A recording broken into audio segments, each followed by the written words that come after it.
The month of August means so many important things for our nation, and it's during this period that we are especially reminded how gifted and blessed we are as a people. As we keep the independence celebrations going, we step back in time to highlight some important elements of our history. Welcome to Jamaica Magazine. I'm Adrian Atkinson. Our journey into the past begins right now.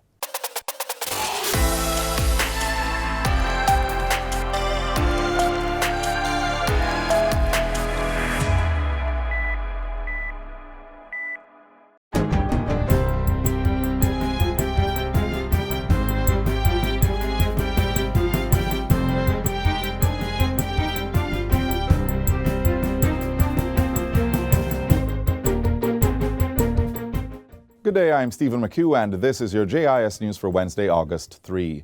Jamaica will not support deep-sea mining in the international seabed area without a suitable regulatory framework being in place. That stance was confirmed on Monday by Minister of Foreign Affairs and Foreign Trade, Senator Kamina Johnson-Smith. She was addressing the International Seabed Authority special commemorative session for the 40th anniversary of the adoption of the Montego Bay Convention. She points out that the adoption of the Montego Bay Convention is significant as it serves as a best practice for the governance of global common areas. Mrs. Johnson-Smith says the island remains committed to developing a sound, stringent, balanced, and comprehensive regulatory framework for the future development of deep-sea mining in the international seabed area. This, she says, will be guided by the best available science, focused on safeguarding the common heritage of humankind.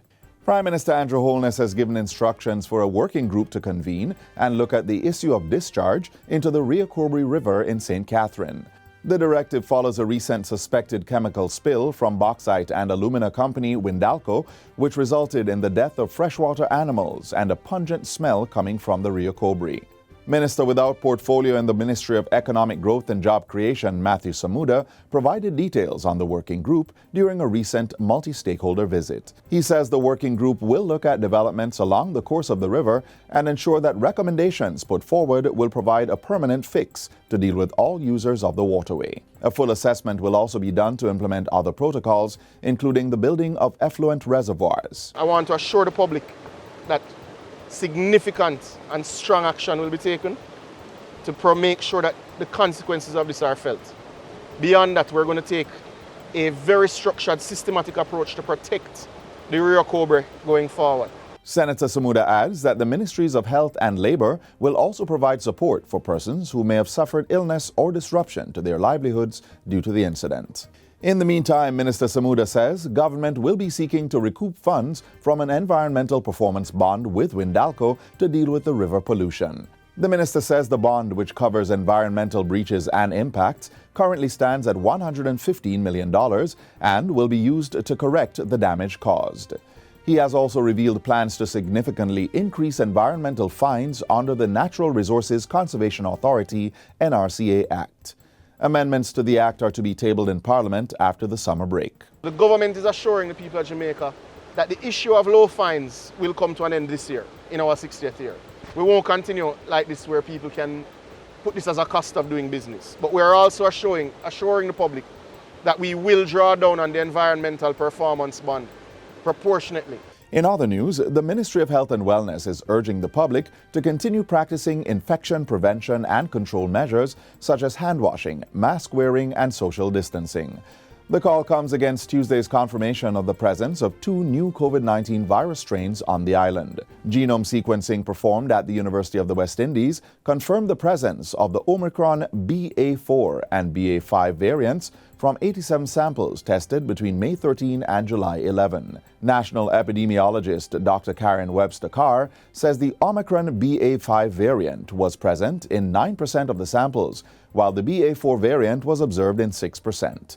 Dr. Webster-Carr is warning that there may be an increase in the number of COVID-19 cases as the subvariants, which are mostly prevalent globally, are highly transmissible. The Ministry of Agriculture and Fisheries is moving forward with its plan for a soil fertility mapping project to improve soil management, conservation, and guidance on the island. To complement this drive, a soil database is also being created to provide up-to-date information on the availability of fertile soil around the island and support land investment profiles. Portfolio Minister Pernell Charles Jr. gave an update on Saturday at the Denby Agricultural, Industrial and Food Show opening ceremony. He says the soil database will help enhance technical research services provided to farmers. In addition to the soil database, Jamaica will be pushing to have a strong seed bank. Big part of food security is being able to have what you need to grow. And finally, interim measures have been put in place to ease overcrowding at the Kingston branch of the Criminal Records Office. The move is to have a separate location for the collection of police records and to have more persons apply online rather than in person. Head of the Police Force Major General Anthony Anderson says the online application platform is now in operation. You can access this online system by visiting the resource section of our website at jcf.gov.jn. We have also established a police certificate collection center at the Police Officers Club located at 34 Hope Road. These two adjustments have improved our efficiency and reduced the crowding at the Duke Street offices. Major General Anderson was speaking at the Jamaica Constabulary Force's monthly press briefing yesterday. He said the process was still being refined and urged persons to exercise patience during the transition. And that's it for JIS News Today. I'm Stephen McHugh. Thanks for watching.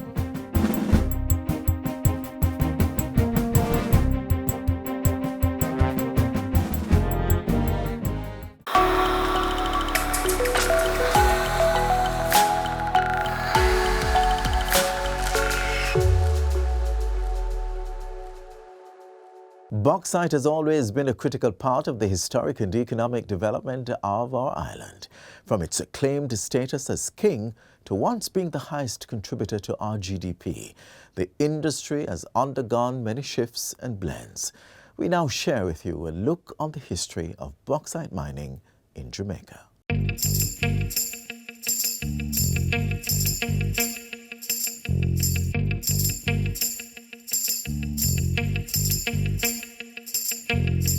Bauxite has been a stallion in the economic development of Jamaica from 1952, when the country made its first shipment of the product. Pulled from the womb of our earth, labeled as the rich red soil, though closely resembling a burnt orange or reddish-brown color based on how your eyes see it. This precious mineral is conceived with the continuous fulfilled hope of bringing money, major investments, manpower, and however you put it, massive rewards to our island. Bauxite is the ore from which the metal aluminum is extracted. Aluminum is a very, very important metal worldwide because of the lightweight and the fact that it doesn't corrode as easily as iron. The first shipment of bauxite was out of Ocherius by Reynolds Jamaica Mines in 1952. A year later, Kaiser also began exporting bauxite out of Port Kaiser in St. Elizabeth, and a number of other companies followed after that. Alcan set up their refinery at Kirkvine and were shipping bauxite out of Port Esquivel by 1954. Then the Alcoa plant at Halsall, and the last refinery to be built was Nain, Alpart refinery at Nain. It was the beginning of the viable mining of the ore, and history tells us how its development filled the coffers of our small island home. Or did it? Jamaica has been an important player in the bauxite industry since the 1950s. We were actually originally the largest producer. The important role of bauxite in our economy is the revenue that the country has earned over the years from the bauxite industry. Provide employment, we upgrade the work skills of our people so that we now have a lot of skilled workers in the bauxite industry. And there's a trickle-down effect on the economy because the more employment there is, the more spending power people have. In the 70s, the government began to play a more active role in the bauxite industry. So they began to acquire a piece of the action for the nation's benefit. And a levy was imposed in 1974, from which we benefited financially from production of bauxite. The government began to buy shares into some of these companies. Even though they were not the managing partners, we began to acquire a piece of the action for ourselves. The levy just allowed us to have a bigger piece of the pie. And while the production of the mineral was still booming, by 1974, the country had taken a small step back to become the second largest producer of bauxite in the world, just behind Australia. So Australia overtook us just by virtue of scale. It's a huge country with a lot of reserves and good quality reserves, easy to mine. In terms of production, we are ranked 6th in the world now, behind Australia, China, Brazil, India, and Guinea. So our production is in the region of about 10 million tons per year, and we're comparing to Australia that's producing in excess of 80 million tons. We have some challenges that these other countries don't have. For example, we are always mining in populated areas. So our industry has to always be mindful of the local communities and find ways to work with them in order to continue producing bauxite. But despite that, the commercial mining of bauxite continues to be one of the most important contributors to the economic development of Jamaica, accounting for about 10% of gross domestic product, GDP. In addition to that, the industry represents one of the largest gross earners of foreign exchange for Jamaica. As long as human beings require resources, they will try to extract it wherever they can. The consumption of aluminum is going up, so I see as long as we have reserves available here, I expect that mining will continue. For at least the next 30 to 40 years, we should have enough reserves to continue at our present capacity.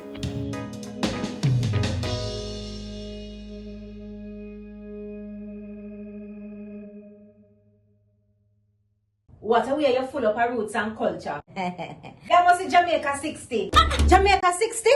What a piece of news, Miss Matty. I feel like my heart going bust up. Just in, the island of Jamaica is on the verge of celebrating its 60th year of independence. I only way of celebrating it.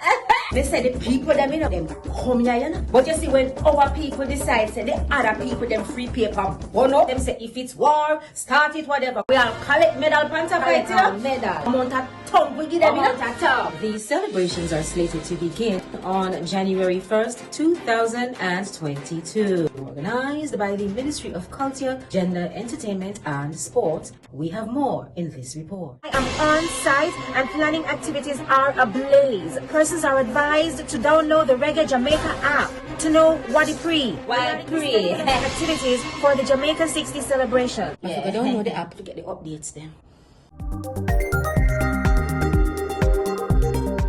Our next history lesson is a look at one of our national symbols, the flag. Its unique colors and form distinguishes itself from any that you'll see across the world. We met with some Jamaicans from different parts of the island to share their story of what the Jamaican flag means to them. Here is the language of the Jamaican flag. I've traveled all over the world and I've seen the Jamaican flag in so many different countries, and it gives me a sense of pride. Representing my country and seeing the flag means everything to me. It's an honor playing for the national team. I've migrated for 19 years and have been living in the US, but there's no greater joy knowing how it has the power to connect us and bring us in the diaspora together. For me, the Jamaican flag is a language, and it includes me in the conversations. When the Olympics starts and I see the flag waving, it means a lot to us.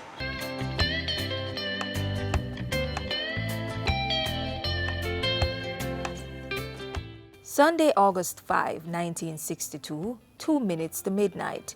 The new flag was about to be hoisted over the National Stadium.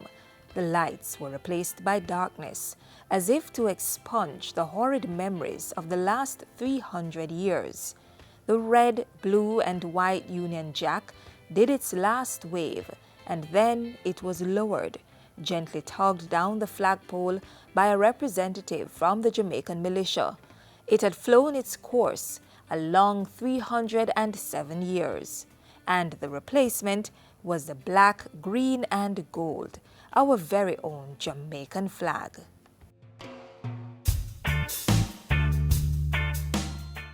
The Jamaican flag was approved by government the 6th of August, 1962. It is important to know that a flag is a symbol which identifies a country. It started on a very sad note. In times of war, people need to identify with a symbol. So where you are standing, you would know that's my side. So the enemy could take away the flag, and then you would be ambushed and then get hurt. But on a joyful and peaceful note, our flag was established in '62 for our symbols. There was a very active competition, and there were many persons who would want to associate with the design, and so an approval was given. Looking at the flag is diagonal in gold, and there are 4 triangles. The top and the bottom green, and the others black. The gold, represents sunshine and happiness. Or people, no matter if we're going through hardship, we're always smiling. And the green is for our hope and agricultural resources. And the black, then in '62, means hardships there are. And that was changed by government in 1997 with a committee presided over by Professor the Honorable Rex Nettleford. So it was changed to mean the creativity of the people. The flag has its protocol. It's never to be put on the ground, and it is placed to the right when you're on the platform.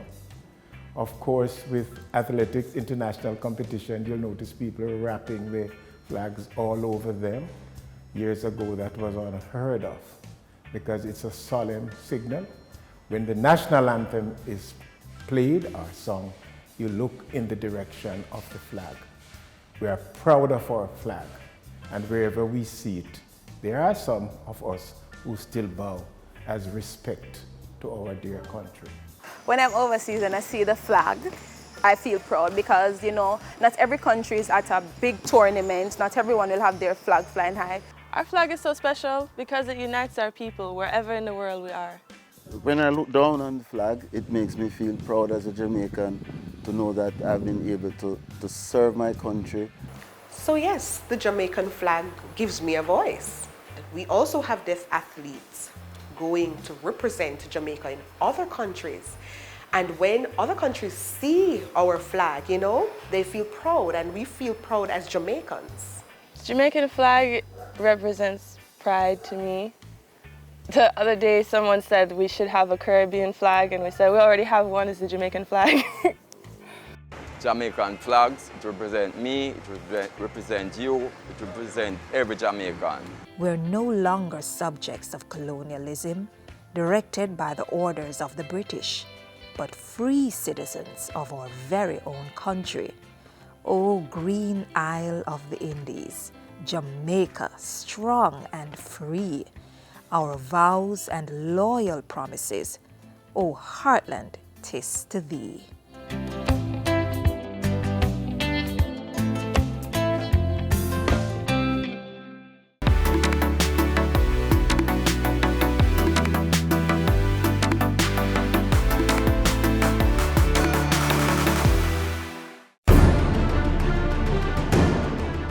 The tinting of your windscreen, cut it out. Public passenger vehicles, according to the Transport Authority Act, not supposed to have tints. I'm appealing to motorists out there. We have removed many plates because of fandangles that are on the motor vehicle. Colorful lights, red light, purple light, blue light, and these multicolored lights. Get them off.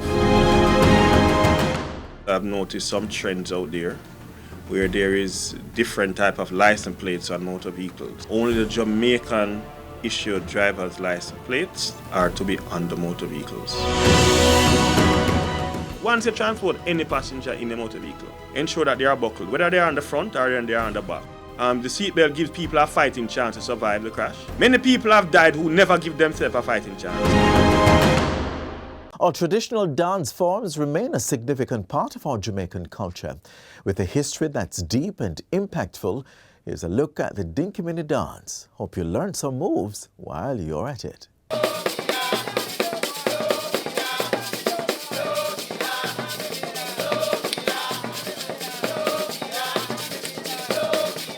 There's no one way to truly play the beat of our Jamaican culture. No one way to unfold the depth of the various movements that are intricately intertwined with the drums, or whatever uniquely made instruments that accompany each other.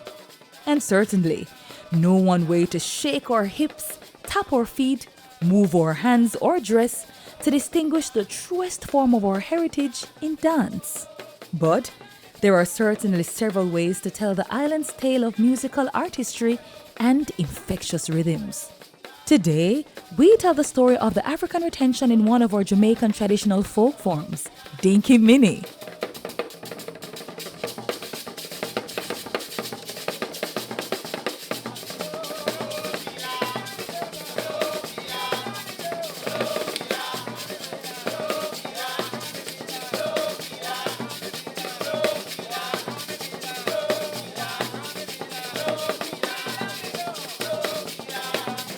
In order to showcase the intricacies of this cultural treasure, we visited the Islington Cultural Group in St. Mary.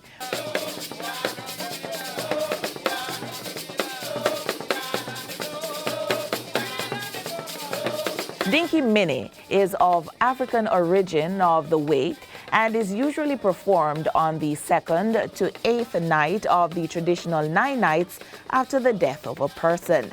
It is very lively and celebratory in nature because its main purpose is to cheer up the bereaved.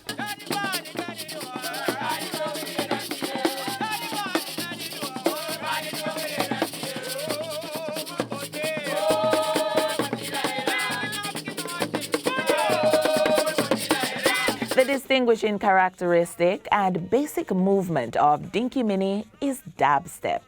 You can dab to the side or forward and back. So the dabbing movement is on the ball of the foot, the ball, and if the floor is hotter, you're taking it up. Aye, aye. So you get a dabbing step, and you can dab forward and you can dab back. Forward and back, or to the side. To the side or forward and back. You can bend a little more. And you can forward and back. The more you bend, that's what you get the beauty of the movement. Another movement is the gallop step, which is done with the knees together as the dancer hoops and splay the legs apart with the knees still held close. The flexed foot pumping movement happens when the weight is firmly on the left foot. The right foot is then flexed, and this working leg is pumped across the body in quick jabbing movements. The corkscrew movement is also done, but mostly by the ladies. It is a spiral rotation of the torso, using the ball of the right foot and the left one flat on the ground. And I should say, in the Dinky Mini, the dominant thing for the males is the knock knee. Just as what I was doing the dabbing, the knock knee, the knock knee. Dinky Mini is considered a dance for couples and takes the form of a ring game, utilizing circles and semicircles.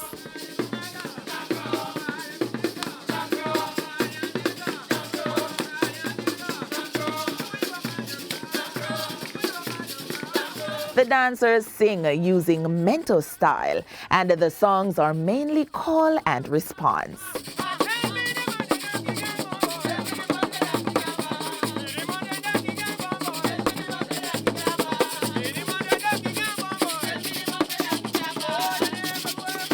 The dominant instrument in Dinky Mini is the benta.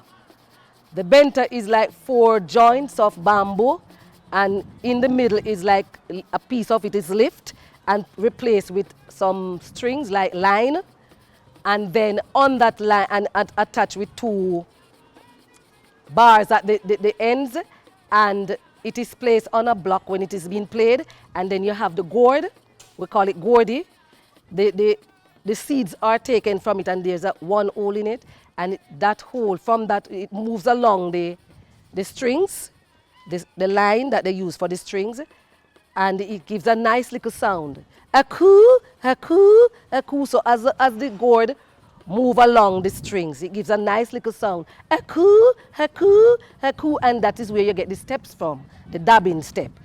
Other instruments such as the grater and rattle and bass drums join in keeping the dancers going. We have to remember that for our traditional folk forms, they can dance forever. That's why you find that when they go to the night and dance, they can dance from night right back to the next morning. Why? Because all of our movements is basically done in a bent knee position.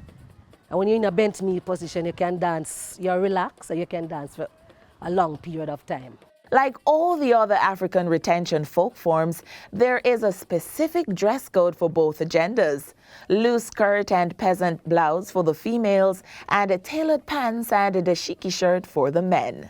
Today, Dinky Mini is mostly practiced in its home parish, St. Mary. But it is also commonly performed as part of the annual Jamaica Cultural Development Commission's Festival of the Performing Arts Competition. No matter where it is practiced, it's hard to not notice Dinky Mini in action with its distinctive rhythm, which plays a key role in our island's rich traditional dance legacy.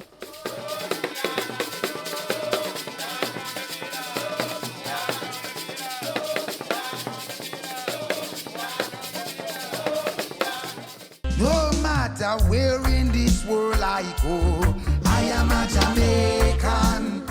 Jamaica comes alive as we celebrate 60 years of independence, our Diamond Jubilee, all year long. Join in the celebratory events, showcasing impactful legacy projects, entertainment and exciting commemorative events. Resilient and brave, industrious. Yes, we are Jamaicans. Jamaica 60, reigniting a nation for greatness. Them here Jamaican shot, them say Jamaican bop.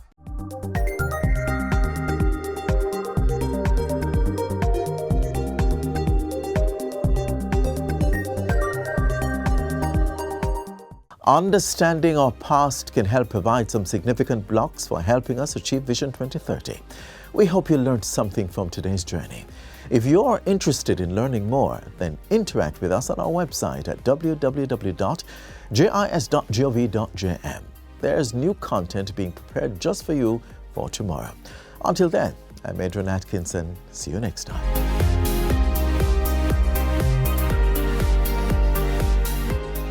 This has been a production of the Jamaica Information Service, the voice of Jamaica.